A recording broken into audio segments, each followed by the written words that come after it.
आज के इस अवसर पर हम सबके मध्य उपस्थित हमारे कृषि एवं किसान कल्याण मंत्रालय के माननीय राज्य मंत्री श्रीमान पुरुषोत्तम रूपाला जी, श्रीमान कैलाश चौधरी साहब, मंत्रालय के सचिव श्रीमान संजय अग्रवाल जी,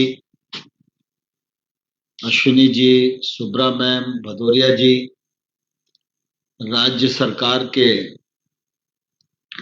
सभी अधिकारीगण, किसान भाइयों बहनों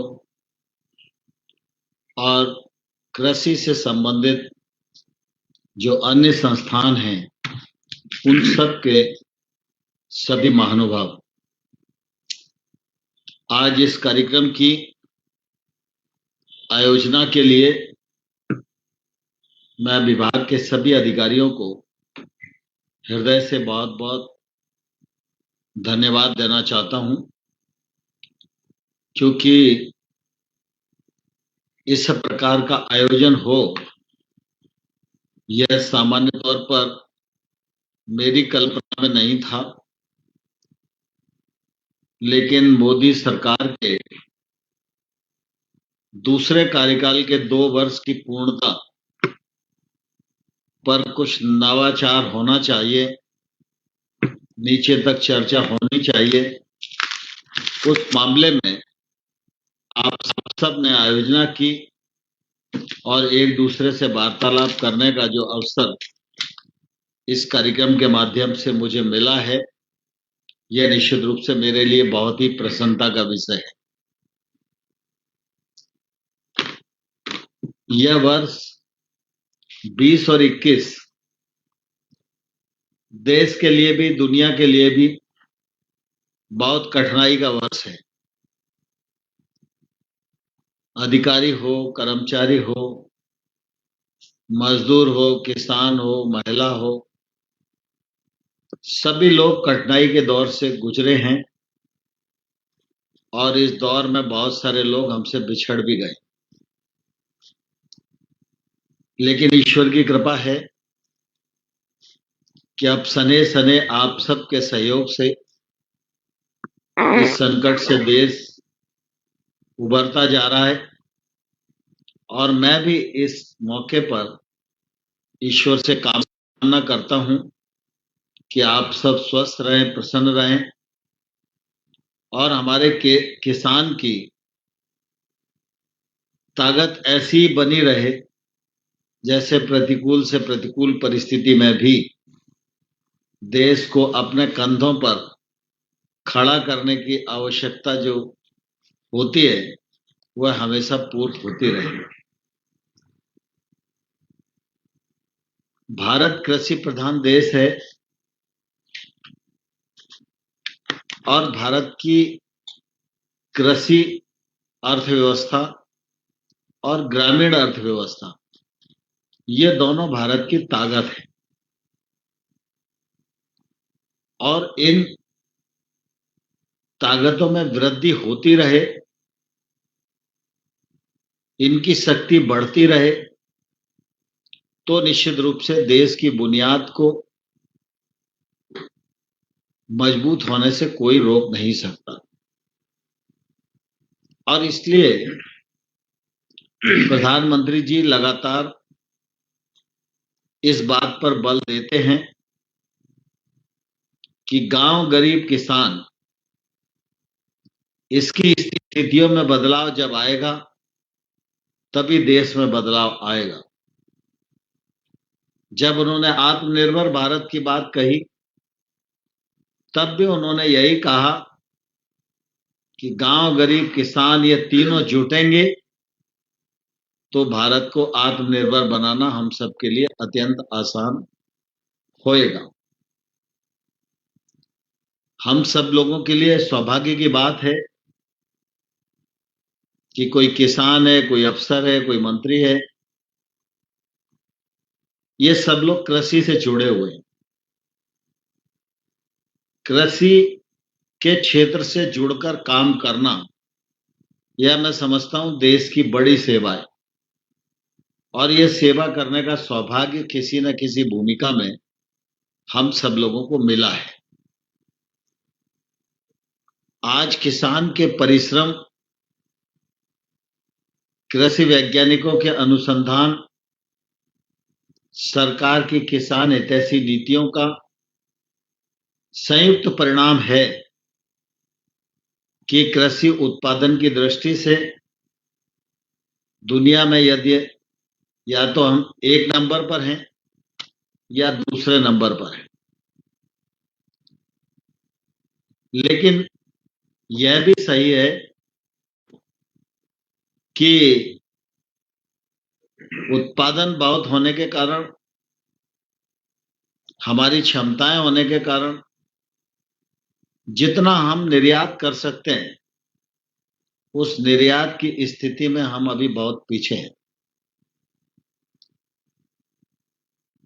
जब हम खेती के बारे में विचार करते हैं तो निश्चित रूप से समग्र विचार, संतुलित विचार, आवश्यकता के अनुसार विचार और दीर्घगामी विचार, उसके लिए योजना, उसके लिए फंडिंग, उसके लिए परिश्रम, इन सब का विचार एक साथ करना आवश्यक है। नहीं तो सामान्य तौर पर सरकारों की अपनी जिम्मेवारी है,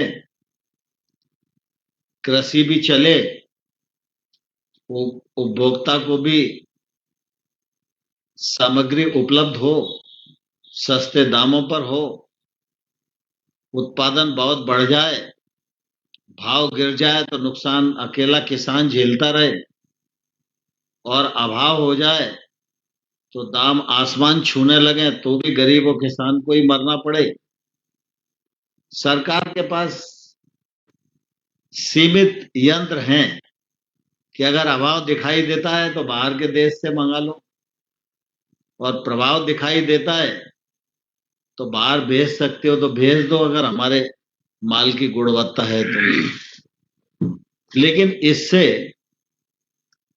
लंबे समय तक काम नहीं किया जा सकता। मैं दो चीजें कई बार अपनी व्यक्तिगत जिंदगी में सोचता हूं। एक तो यह कि धीरे धीरे अगर खेती के क्षेत्र में रकबा कम होता गया और भविष्य की पीढ़ी की खेती के प्रति अरुचि होती गई, तो धन संपदा, पैसा तो हिंदुस्तान के पास बहुत होगा, लेकिन अगर कृषि के प्रति अरुचि हो गई और रकबा कम हो गया तो उत्पादन ही नहीं होगा, तो पैसा होकर भी हम खाद्य सामग्री कहां से प्राप्त करें।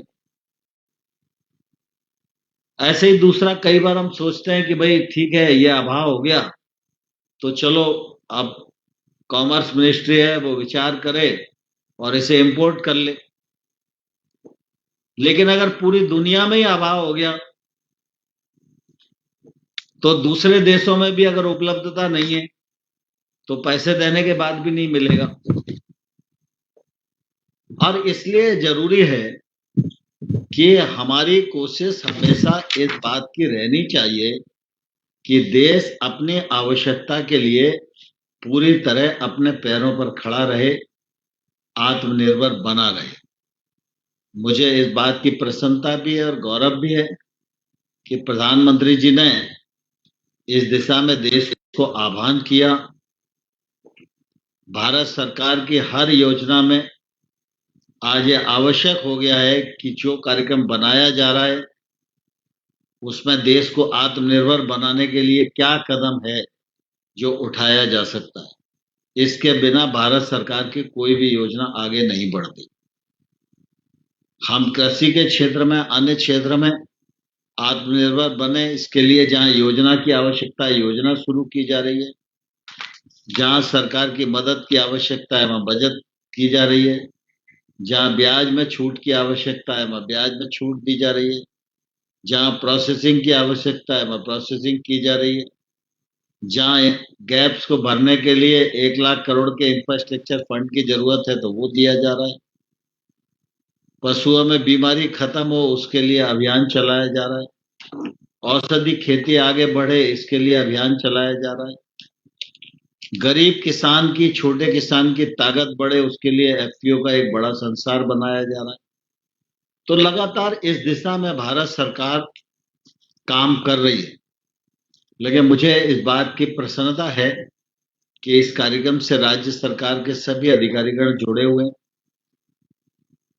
राज्य के अधिकारियों ने और हमारे मंत्रालय के सभी अधिकारियों ने दलहन और तिलहन की जो आवश्यकता है उसको दृष्टिगत रखते हुए बड़े विचार विमर्श के बाद एक अच्छा रोड मैप बनाया, अच्छी नीति बनाई। आप सब लोगों ने मिलकर उसमें जिलावार सोचा है, कहाँ कितना रकबा बढ़ा सकते हैं इस दिशा में सोचा है, राज्यवार सोचा है, जिन्सवार सोचा है। और निश्चित रूप से मैंने आप सबकी विचार विमर्श को प्रेजेंटेशन में देखा है। उसके आधार पर मैं कह सकता हूं कि आप सब ने एक परिपूर्ण विचार करके प्रस्तुत किया है। निश्चित रूप से हम उस पर आगे चलेंगे तो हमें फायदा होगा।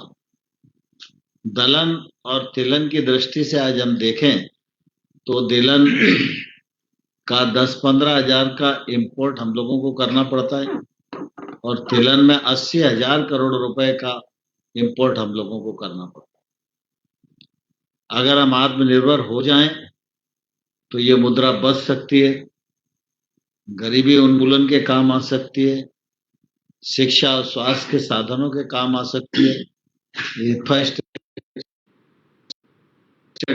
डेवलप करने के काम आ सकती है और हमारे किसान की आमदनी बढ़ाने में भी इसका अपना बड़ा योगदान। तो इस दिशा में तिलहन और दलहन मिशन बने हैं। नए बीज की किस्में लंबे समय तक अवरोध में थी, वो अवरोध को अब पार कर लिया गया है और निश्चित रूप से नई किस्म आप तक पहुंचे, जल्दी पहुंचे, इसके लिए प्रयत्न किया जा रहा है। लेकिन मैं राज्य सरकार के अधिकारियों को यह अनुरोध जरूर करना चाहूंगा कि कुल मिला के अभी आप सब लोगों ने दलहन और तिलहन की दृष्टि से जो विचार किया है उसमें इस बात की कोशिश की है कि आपके यहाँ रकबा कहाँ कहाँ बढ़ सकता है। तो कुछ ऐसी जमीन जहाँ खेती नहीं हो रही है वहां दलहन किया जा सकता है, जहां वर्षा आधारित है वहां दलहन किया जा सकता है। तो ऐसे आपने कुछ क्षेत्रों की पहचान की है और उन पहचान करने के बाद उन पर आप आगे बढ़ने वाले। लेकिन हम सब इस बात को जानते हैं कि चाहे वो क्लाइमेट चेंज की परिस्थिति हो और चाहे खाद्यान्न के उत्पादन में हमारा सरप्लस होना हो, इन दोनों परिस्थितियों को ध्यान में रखते हुए फसल का डाइवर्सिफिकेशन यह समय की बड़ी आवश्यकता है। डाइवर्सिफिकेशन की दृष्टि से भारत सरकार आपकी मदद कर सकती है, आपको सहयोग कर सकती है, योजना कर सकती है। उस योजना के माध्यम से कुछ राशि है वो आप तक पहुंचाई जा सकती है। लेकिन फसल का डाइवर्सिफिकेशन तब तक नहीं होगा जब तक राज्य का संकल्प मजबूत नहीं होगा। राज्य का संकल्प मजबूत हो तो आत्मा की ट्रेनिंग मजबूत होगी, आत्मा की ट्रेनिंग की सार्थकता होगी और राज्य का संकल्प मजबूत होगा तो जो केबीके है, केबीके की क्षमताओं का भी पूरा पूरा दोहन राज्य सरकारें कर सकती हैं। वर्तमान परिस्थितियों में कृषि विज्ञान केंद्र में साइंटिस्ट हैं, वो अपना काम करते रहते हैं, अपनी प्रोग्रेस का डंका पीटते रहते हैं। जिन किसानों तक उनकी पहुंच है उन तक वो अपनी विधा को पहुंचाते रहते हैं। लेकिन राज्य सरकार अगर ये ठान ले कि केबीके के ज्ञान को हर किसान के दरवाजे तक पहुंचाना है तो मैं समझता हूं हम आमूलचूल परिवर्तन निकट भविष्य में बहुत ही जल्दी कर सकते हैं। इसलिए फसलों का डाइवर्सिफिकेशन, इससे कितना दलहन और तिलहन बढ़ेगा और गेहूं और धान कम होगा, इसकी भी मैपिंग कहीं ना कहीं राज्य सरकार के स्तर पर होनी चाहिए और केंद्र सरकार को भी इसकी मॉनिटरिंग करनी चाहिए। आज तमाम सारे किसान भाइयों से बात करके मुझे बहुत प्रसन्नता हुई। कई तो बहुत ही उत्साहपूर्ण ढंग से अपनी बात कर रख रहे थे और मुझे पूरा विश्वास है कि जिस प्रकार का मनोयोग और जिस प्रकार का संकल्प उन सबका दिखाई दे रहा था, उसके आधार पर मैं यह कह सकता हूं कि जो संकल्प राज्य और केंद्र सरकार ने दलहन और तिलहन में अपने आप को आत्मनिर्भर बनाने का किया है, हम इसमें सफल होंगे। इस अवसर पर आप सबको बहुत बहुत बधाई, बहुत बहुत शुभकामनाएं, बहुत बहुत धन्यवाद। बहुत धन्यवाद मंत्री जी। मैं सभी माननीय मंत्रियों जी की